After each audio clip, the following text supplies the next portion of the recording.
no, no, é, na formatura de vocês com aquele sorriso amarelo. Oi, tudo bom?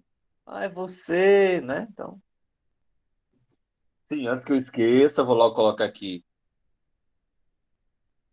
Cadê? Chamada de vocês.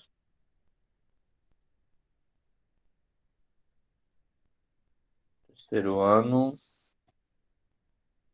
Pronto, achei. E você já faz a chamada. Como a turma está lotada de gente. Pronto. Então vamos lá, pessoal. A gente já falou de isomeria plana, né? De cadeia, de posição, metameria, tautomeria, de função. A gente já falou sobre isso. Eu falei também na aula passada, na semana passada, falei também sobre isomeria cis-trans, né? Que é a isomeria geométrica, no qual a gente tem aqui que isomeria geométrica, né? É aquela em que nós temos, cadê? Pronto, aqui. Se tiver a situação que está no mesmo lado, ele vai ser do tipo cis. Se tiver em diagonal, vai ser trans, né? Nós falamos sobre isso aqui na aula passada. Quem tiver com alguma dúvida, me faz a pergunta ou então dá uma olhadinha na aula que nós gravamos, né? Que está lá no material de vocês. Falamos também, só fazer essa limpeza aqui, pronto. Falamos também aí quando a cadeia é fechada, que o procedimento é o mesmo, em diagonal trans e na mesma linha cis. Vimos também que recebe a terminação Z ou E quando você não tiver, né, só hidrogênio, nesse caso, tiver massa, a gente vai pelos números atômicos, né? Então, mesmo número atômico, quer dizer, número atômico menor, a gente diz na mesma linha, a gente diz que nesse caso, a gente vai falar que é Z, né? E se tiver em diagonal, a gente vai falar que é E, né? A gente falou isso, e aí chegou a comentar, não lembro se chegou a comentar esse exemplo, tá? Mas vamos lá. Nesse caso aqui, cadê? Pronto. E o assunto que nós vamos falar hoje, aqui, é sobre isomeria óptica, também conhecida como isomeria do carbono quiral. Tá? Então a gente vai falar sobre isomeria ótica, que é o último assunto de isomeria para ser tratado com vocês. Tá certo? E aí é o seguinte, semana que vem a gente ainda tem aula, eu vou já entrar na parte de reações químicas, que é praticamente os últimos assuntos para o vestibular, já que na semana seguinte vocês vão fazer vestibular também. E além disso, me parece que vai ser organizado aulões, né? Vai ter aulão de véspera, na semana que antecede a prova de vocês. Seria bom se vocês pudessem participar, lá vai ser presencial, tá bom? Para que a gente possa resolver várias questões e possa interagir da melhor forma possível, tá bom? Participem. Primeira coisa para falar sobre isomeria parcial, né? Isomeria óptica, a gente tem que conhecer um pouquinho sobre luz, né? E o que é luz natural? Luz natural, na verdade, é o conjunto de ondas eletromagnéticas que vibram em vários planos, não é num plano só, tá?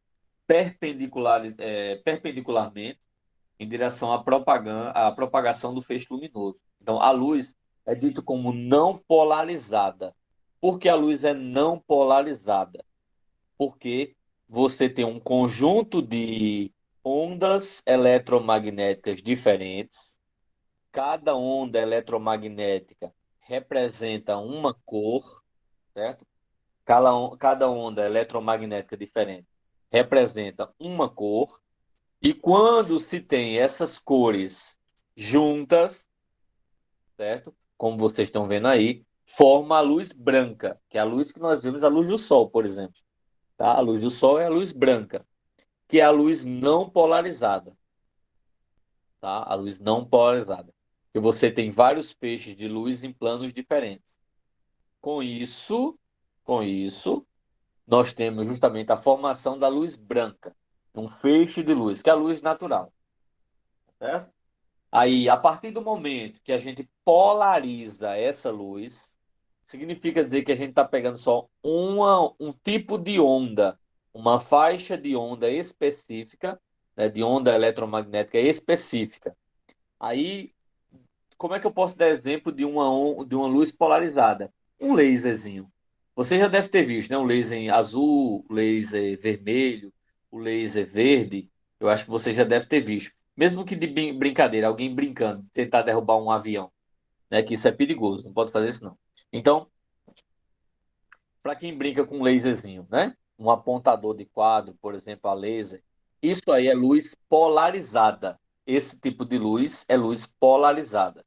Luz polarizada tem uma única onda eletromagnética, né? Uma única banda, digamos assim, eletromagnética, tá? É diferente de luz não polarizada. Tem vários feixes e quando se juntam forma a luz branca, ok? Alguma dúvida em relação a isso que eu falei? Não?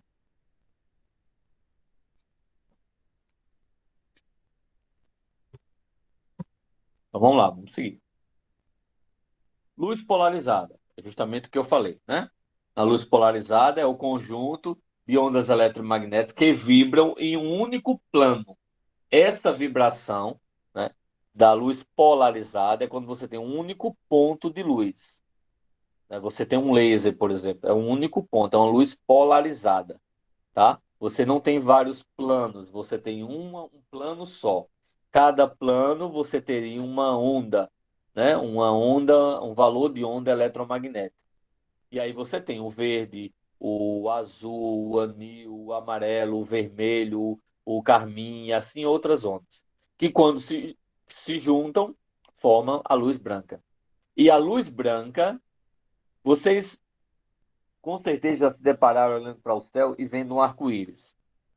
O arco-íris nada mais é do que a polarização da luz branca, certo? O que é que acontece? A luz branca, quando você tem gotas de água na atmosfera, após uma chuva, por exemplo, que fica seca, só aquela quantidadezinha pequena, leve, de gotículas no ar que não molha, né, praticamente nada ou que molha pouco. Então você tem a formação do arco-íris. Na verdade, o que é isso? Aquela gama de cores do arco-íris é o que você tem na luz branca emitida pelo Sol. A diferença é que quando essa luz branca passa pelas gotas de água, as gotas se transformam num prisma, né? Um objeto óptico chamado de prisma, em que ele faz com que a luz ela seja é, repartida, particionada, polarizada. Então você vê as cores, todas as cores presentes, ou pelo menos a maior parte das cores presentes, certo? Na luz branca.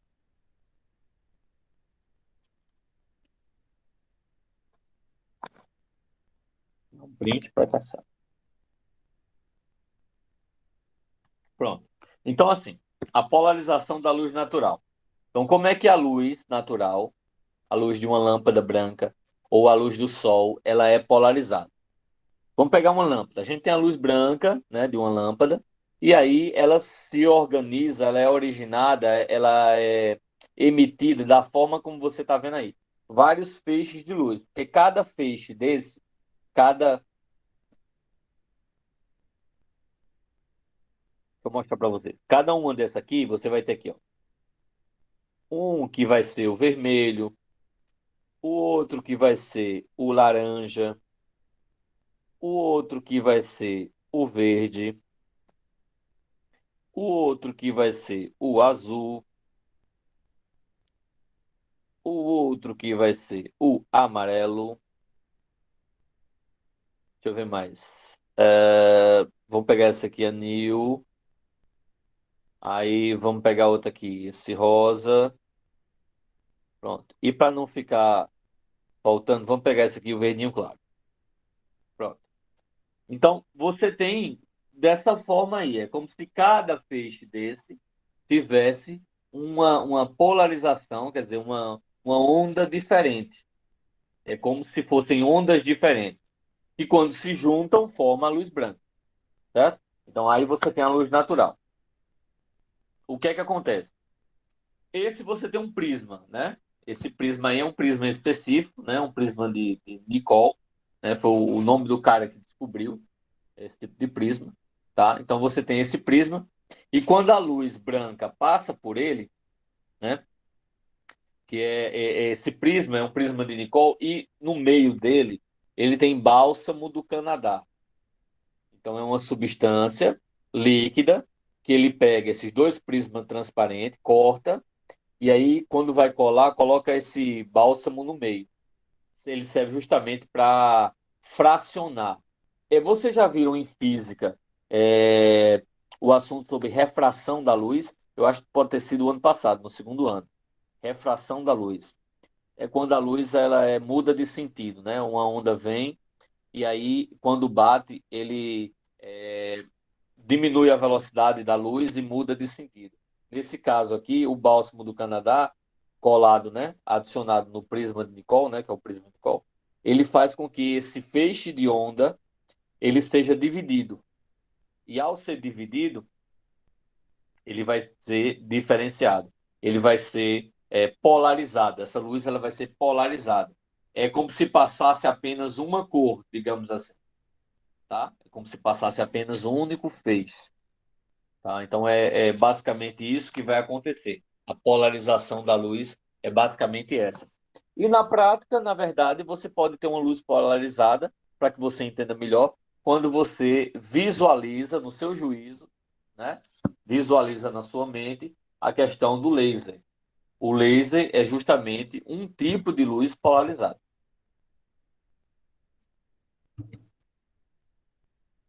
Então, algumas substâncias são capazes de provocar um desvio no plano de luz polarizada. Então, o que acontece? Aqui você tem a luz que ela é polarizada, como um raio laser. Beleza, polarizou a luz, tranquilo. Você tem essa polarização em dois ramos. Um raio vai ser um raio ordinário e um raio extraordinário. Extraordinário, certo? Então vão ser essas duas possibilidades. Aí o que é que a gente faz? A gente polariza a luz, pega um laser, por exemplo, e passa por uma determinada substância. A gente vai pegar um laserzinho, é como se fosse, a ideia fosse essa, a gente pega o laser e passa por determinada substância. Quando a gente faz isso, certo? Vai acontecer essas duas situações. A luz, ela pode ser direcionada para um lado ou ela pode ser direcionada para o outro. Se ela for direcionada, se a luz for direcionada, certo? Inclinada, digamos assim, no sentido horário, como se fosse no sentido do relógio, tá? A gente diz que a substância ela é destrógira, tá? E se ela girar no sentido anti-horário, como se fosse contrário aos ponteiros do relógio, a gente diz aí que seria uma substância levógira.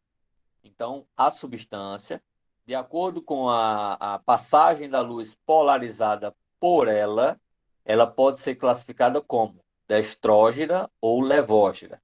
Se a luz for direcionada no sentido do relógio, horário, destrógira. Se for no outro sentido, anti-horário, levógira. Certo? Essas substâncias possuem atividade óptica, ou seja, elas são opticamente ativas. Se desviar para um lado ou se desviar para o outro, houve atividade. Houve atividade. Se houve atividade, elas são opticamente ativas. Professor, existe as opticamente inativas? Existe. São aquelas que a luz vai passar e não vai ter mudança. Vai passar direto. Não vai ter mudança de eixo. A luz não vai ter mudança de eixo. Tá? Então aí a gente vai dizer que é uma substância opticamente inativa. Tá? Opticamente inativa. Algumas substâncias são capazes de provocar um desvio no plano de luz polarizada.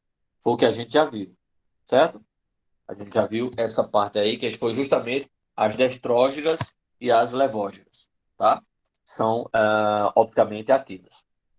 As formas destrógena e levógena, que correspondem a uma imagem da outra, uma à imagem da outra, como se fosse como se você estivesse olhando a mão e a luva.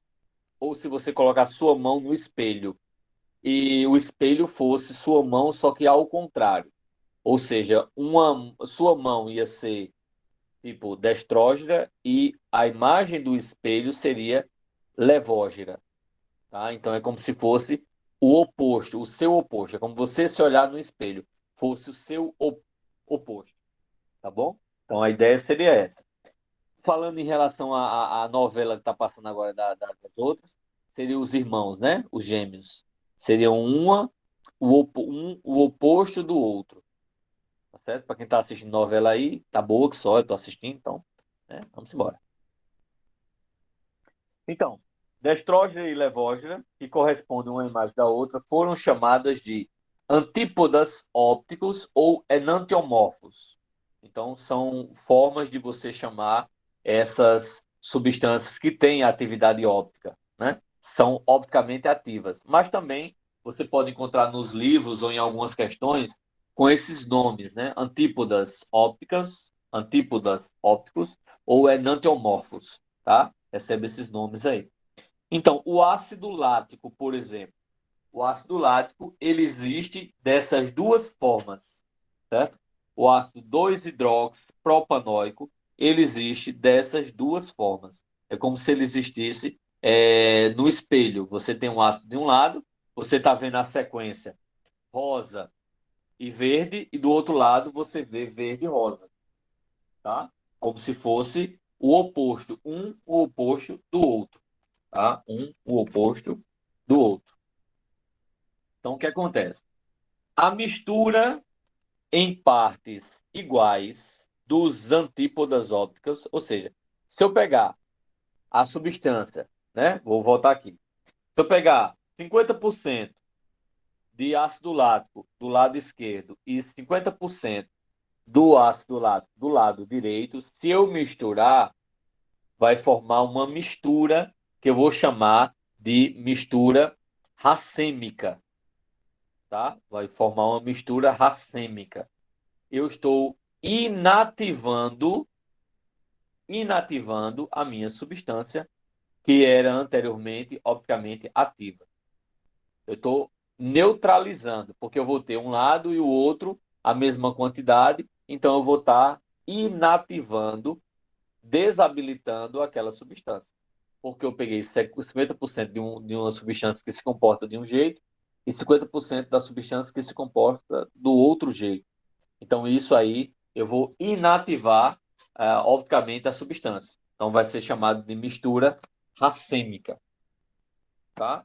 As substâncias assimétricas possuem atividade óptica, certo? Aí, quando isso acontecer, o carbono central ele vai chamar de carbono assimétrico. Por que assimétrico? Porque todos os ligantes desse carbono, quer dizer, todos os elementos químicos ligados a esse carbono ou radicais são diferentes. Como assim, professor? Vou mostrar. Então, carbono assimétrico, ou também chamado de carbono quiral, é o átomo de carbono que possui quatro ligantes diferentes. Ou seja, nessa estrutura, quem é o carbono quiral? É esse que eu estou pintando de verde. Esse que eu estou pintando de verde, ele vai ser o carbono quiral. Por que ele vai ser quiral? Deixa eu colocar outra cor, porque verde no... Pronto. Não ficou muito bom, não.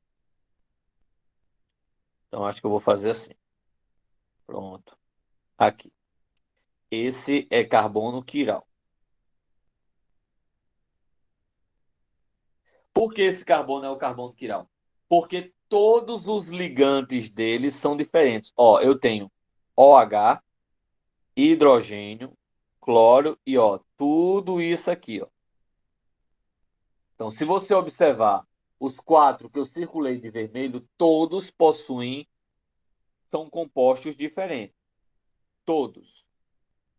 Se você olhar esse outro carbono que tem à esquerda, ele não é um carbono quiral, porque eu tenho 3 hidrogênios iguais. Então, se é igual, não é quiral. Até rimou, né? Se não é igual, não é quiral. Para ser quiral, tem que ser o carbono assimétrico, tem que ser todos os ligantes diferentes.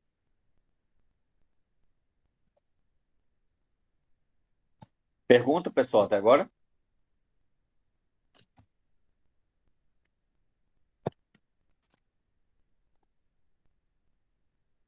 Hein, povo?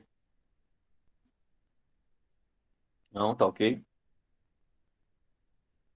Deixa eu só tirar isso aqui. Pronto. Então, aí é justamente o que eu tinha feito, né? Esse central vai ser justamente o carbono quiral, né?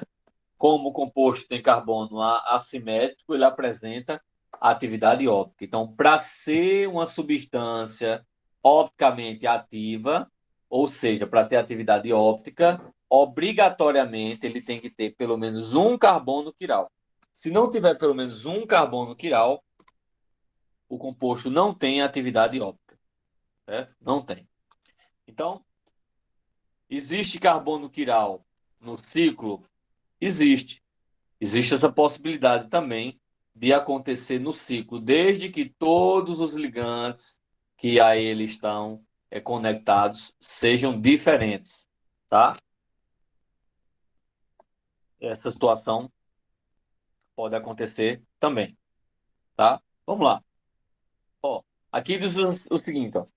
Na estrutura abaixo, quando se substitui R por alguns radicais, o composto adquire atividade óptica. Quais são os radicais? E aí? Quais são os radicais? Metil, etil, propil, propil. Quais são os radicais que eu posso substituir o R para torná-lo opticamente ativo? Aí, a primeira letra. Letra A, metil. Eu posso colocar um metil? Pessoal, ó, já tem um metil. Se já tem um metil, eu não posso colocar outro, porque como eu disse a definição, todos têm que ser ligantes diferentes. Então, letra A está errada, porque metil já tem. Letra B está errada, porque metil não pode. Letra D, dois radicais metil. Não pode dois radicais iguais. Já tem um, aí seriam três. É que não pode mesmo. Letra E, dois radicais etil. Não pode dois radicais iguais. Por isso que a resposta correta vai ser a alternativa letra E. Perguntas?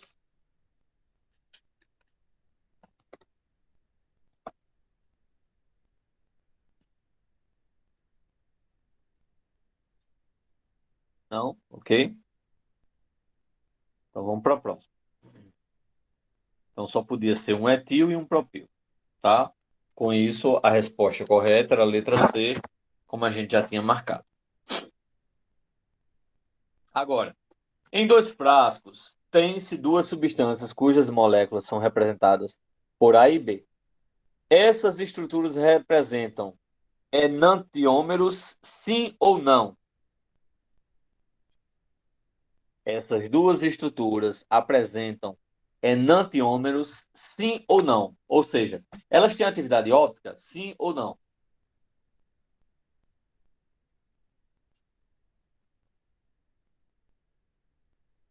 Bem, gente, o que é que vocês acham? Tem atividade óptica? Respondam aí, meus anjos do coração.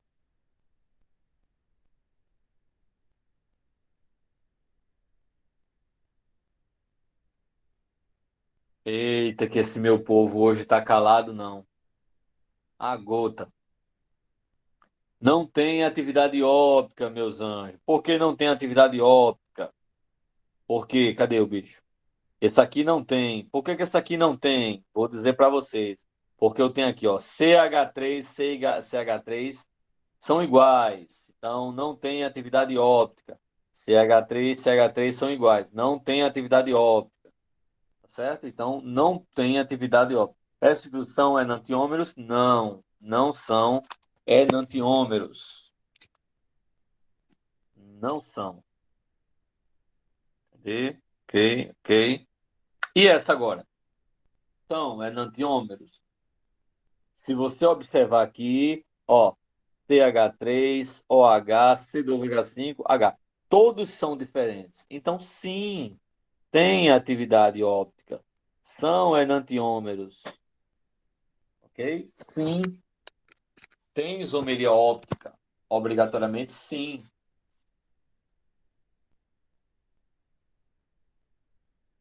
Eu tenho essa pergunta, ó, sobre essa estrutura do feromônio, né? Esse feromônio aí das mariposas que são utilizados.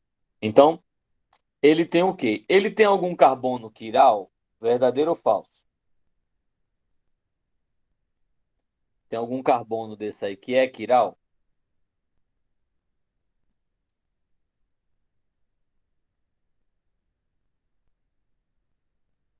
Falso. Moisés está dizendo que é falso. Primeiro, vamos lá, vamos analisar. Está dizendo que aqui é falso. É um álcool secundário? Ó, álcool secundário, o OH tem que estar ligado ao carbono secundário. Não é álcool secundário, é álcool primário. Então tá errado. Apresenta a fórmula C12H20O. Aqui eu tenho dois hidrogênios. Ó, eu tenho aqui o carbono, dois hidrogênios, né? Um hidrogênio para cá, outro para cá. Aqui eu tenho dois hidrogênios, dois. Aqui eu tenho um hidrogênio, um e três. Então eu tenho 4, 6, 8, 10, 12, 14, 16, 18, 20, 22. Então, 22 do seu contador. 4, 6, 8, 10, 12, 14, 16, 18, 20, 22. Tem 22 hidrogênios. Ele está dizendo que tem 20. Então, não é. Possui o nome Dodeca 8, 10 em 1-ol. Vamos ver o nome depois. Possui duas ligações dupla, carbono-carbono, com isomeria trans. Essa isomeria é trans ou essa isomeria é óptica? Aliás, isomeria é cis ou essa isomeria é trans? Cis ou trans? Então, analisando isso aí, a gente vai ver que a resposta correta vai ser a letra E, certo? Por que ele vai ser letra E? Por que, professor, vai ser letra E? Porque eu tenho aqui, ó, deixa eu mostrar para vocês. Vou mostrar aqui. Nesse caso aqui, eu teria, ó, um hidrogênio aqui,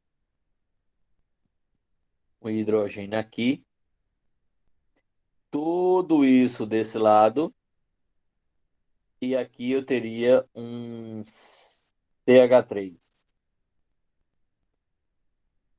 certo? Ou seja, O em diagonal, por isso que ele é trans, isomeria trans. E a alternativa correta aí seria realmente a letra E. Beleza? Gente, nossa aula é até que horas, hein? Acho que até 4h10, né? Isso. Desculpem, tá? Eu acabei me empolgando com a questão e esqueci de vocês, do horário de vocês. Eu já